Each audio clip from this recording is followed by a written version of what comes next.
Bret Belden comes out here to Land of Legends Raceway tonight, ends up coming up to third from sixth, actually past Chad Homan to get here. You told me, Bret, you had never been here before, huh? Never walked into place, Doug. Pretty slick racetrack. Yeah, what did you like the most about it? Just the way the people treated you here and the layout of it, Doug. I don't know why. It's a little bit flatter than Fulton is, and the surface out there, our car just adapted to that, and myself also. We were talking to Victory Lane. I compared it to a big brewer. And is that a fair comparison, do you think? It is. It's maybe a little less bank. Yeah, a little sharp, a little bit sharp into one, sharp into four, and it's got the D shape on the backside, just like Burton. A lot of people tell me that they get that backstretch for the first time. They're like, I don't know where to go. Did you well, figure that and that's out? the way it was.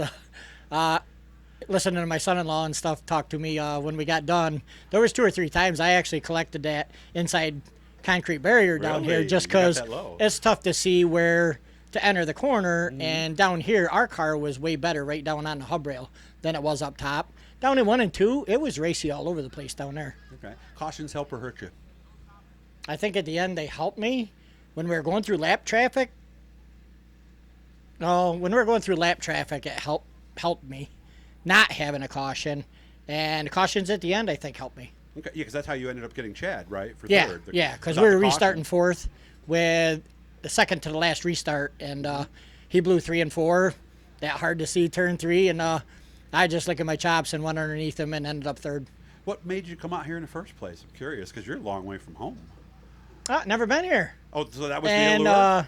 Doug, I've been racing for a long time, and it's one of these tracks that I haven't been to. I told my wife, I said, we're going to put that on the bucket list, and I said, Canandaigua is the 11th. We're going out there just so I can say I raced here. Nice. And now you probably want to come back, right? Probably in the spring we'll be back here if they have us, because we were talking to the owner out there, and he's hoping to maybe have a couple next year. We'll see what happens. We were impressed with the shows in all the divisions tonight. So what's left outside of Fulton's Outlaw Weekend for you this year?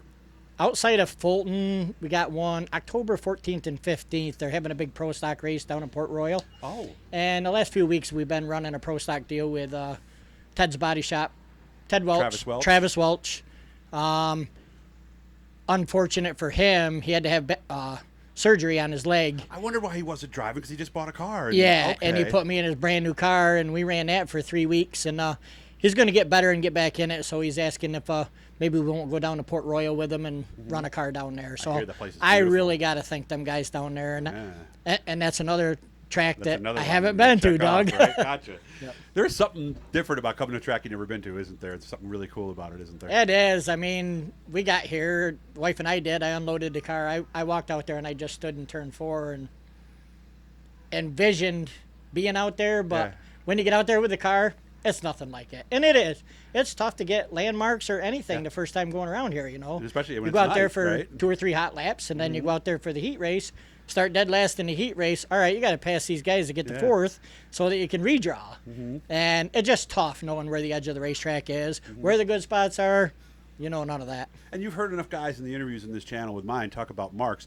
He's talking about like where a Jersey barrier might end, where there's a little jut out somewhere, even where the grass. A mark could be anything, right? Yeah, anything. Any post sticking on the outside wall, or where a uke tire is in turn 1. All right, you're going to lift a little bit before you get to that uke tire. Otherwise, you're going to blow the turn, be in the middle, and somebody will drive under you or around you. But isn't that the fun part, finding those marks? It is. Yeah. Sometimes it's a little hair raising, but yeah, it is. Hit the Blue E guys, subscribe, share, support if you can. We're going to be going pretty strong here. So good to see you. Bret was one of the first friends I made in racing back in 1990, and we'll tell some stories about some other things sometime later, right? Not tonight, right? Thanks, Doug, and I appreciate everything you do. I appreciate what you do for the sport. Thank you. Means a lot, man. You have a safe drive home, okay? Thanks, Doug.